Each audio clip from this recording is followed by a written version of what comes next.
हम अभी मौजूद हैं वही मुजफ्फरपुर कांड में, जिसका नाम आप लोग भली भांति श्रेयसी सिंह कांड समझते होंगे। वही लड़की जो MBA की पढ़ाई कर रही थी और वही लड़की जिसके मामा जज और जिसके नाना प्रोफेसर थे। न जाने जज साहब कितने लोगों को सजा दिए होंगे, लेकिन अपनी ही भगिनी के जो किडनैपर हैं उसको आज तक सजा नहीं दे पाए हैं। 9 महीने हो चुका है FIR का, लेकिन अभी तक कोई भी सुराग उस लड़की का नहीं मिला है। माँ रो रो कर माँ का बुरा हाल है और नाना तो ये स्थिति में है कि हाथ जोड़ रहे थे हम लोगों के सामने कि बहुत हुआ, अब कितना बदनामी करवाइएगा। हकीकत बात है, किसी की बच्ची का अपहरण हो जाए और देह व्यापार जैसे दलदल में उनको ढकेल दिया जाए तो आप भली भांति समझ सकते हैं कि उस घर का कितना बदनामी हुआ होगा। यही घर है, आप देख लीजिए, जो पूरा एकदम बिखरा सा घर है, चारों तरफ टूटा मंजर है। खुशहाली नाम का कोई चीज़ नहीं है इस घर में, क्योंकि इस घर की बिटिया को जो MBA पढ़ाई कर रही थी, आज वही बिटिया किसी देह व्यापार में ढकेली जा चुकी है।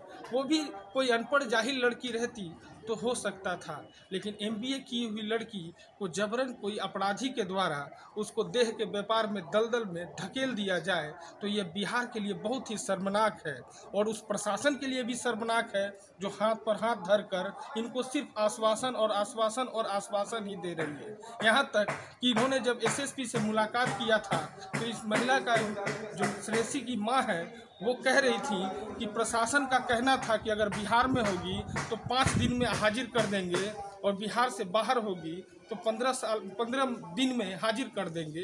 तो बताइए, 9 महीने हो चुके और अभी तक वो लड़की का अता पता नहीं है। पता नहीं वो लड़की जीवित है कि मृत्यु हो गया, ये भी ठौर ठिकाना इस परिवार को नहीं है। यहाँ ये स्थिति है कि अगर इस घर पर आप आएंगे तो आपको इस घर की हर दीवारें, हर ईंट चीख चीख कर यही कहती होंगी कि हमें इंसाफ चाहिए, भैया हमें इंसाफ दिलाओ, चाचा हमें इंसाफ दिलाओ। लेकिन वह लड़की है कि वह उसका पता नहीं चल रहा है। बुजुर्ग 80 साल के उनके नाना जी हैं, उनका कहना है कि अब हम कितना दिन जीवित हैं, ज़्यादा से ज़्यादा 8 से 10 साल। लेकिन उनकी माँ का कहना है कि भैया हमको अब इंसाफ कब मिलेगा, कब प्रशासन हमको इंसाफ देगा। हर रोज़ दौड़ रहे हैं, हर रोज़ नए NGO आते हैं और हर रोज़ एक नया पत्रकार आते हैं, सभी कोई आवाज़ उठाते हैं, लेकिन प्रशासन, शासन और यहाँ तक कि नीतीश बाबू के कान पर जूं नहीं रेंग रहा है। आखिर क्या बात है? इसीलिए हम यहाँ दिखा रहे हैं और ज़्यादा चिल्लाहट इसलिए नहीं कर रहे हैं कि खुद ये परिवार बहुत घोर विपदा में है। इसीलिए इससे ज़्यादा हम क्या दिखाएं। प्लीज़ इस वीडियो को सपोर्ट कीजिए ताकि श्रेयसी को इंसाफ मिल सके और जहाँ तक हो श्रेयसी वो मिल जाए इस परिजनों को। क्या है उनकी उम्र कितना होगा? और जब वो लापता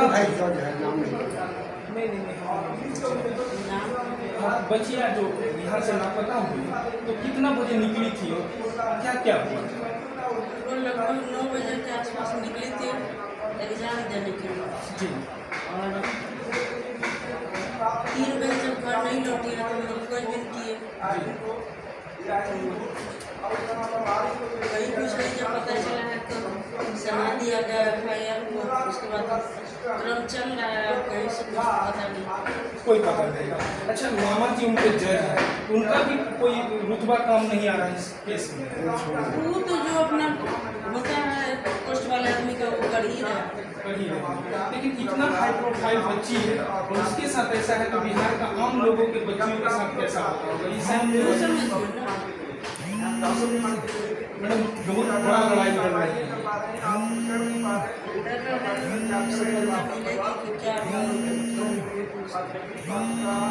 लोग काफ़ी परेशान भी करते होंगे, जैसे हम लोग आए थे तो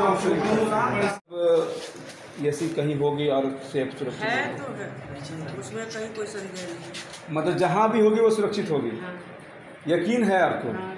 अच्छा, वो जो सोनू, क्या नाम था उसका? सहनी, सोनू सहनी की क्या भूमिका है इसमें? सोनू सहनी अपना बयान कबूल कर लिए हुए। कबूल किए हैं कि हमने उसको बेच दिया कहीं, ऐसा बयान दिया उन्होंने?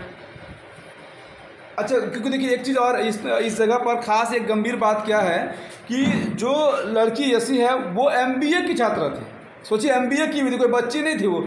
और कितना उम्र रहा होगा उनका? 23-24 साल की लड़की थी और इतने अच्छे माहौल में पढ़ाई कर सोची थी कुछ समाज के लिए बेहतर करेंगे, लेकिन वैसी दरिंदगी का कितना बड़ा परिणाम यहाँ पर आता है कि आज बच्ची घर से गायब है। लेकिन सवाल हम लोग यहाँ पर करने आए हैं, वो कौन SSP थे और किन से बात हुई आपकी प्रशासनिक अधिकारी में? प्रशासनिक अधिकारी में बात हुई है SSP साहब से, IG साहब से, और सिटी SP हैं, ASP साहब हैं। मतलब मुजफ्फरपुर का जितना बड़ा अधिकारी थे सबके चेम्बर में जा, सबके ऑफिस में गए।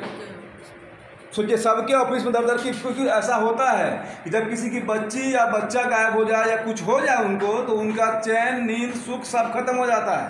और ये लोग का हाल तो आप देख ही रहे हैं, इतने बड़े परिवार के लोग हैं। जज साहब दूसरे को न्याय देते होंगे, प्रोफेसर साहब कितने बच्चों को पढ़ा के कहाँ पहुँचा दिए, और आज इनके बच्चों को दर दर पर भटकना पड़ रहा, समझिए भीख मांगना पड़ रहा है उन अधिकारियों के सामने, लेकिन उनका रूह तक पता नहीं काँप रहा है कि नहीं काँप रहा है। शर्म नाम का चीज़ कुछ है कि नहीं मुजफ्फरपुर प्रशासन में, ये चीज़ को दिखाने हम लोग आए। क्योंकि घटना कितना महीना हो गया होगा?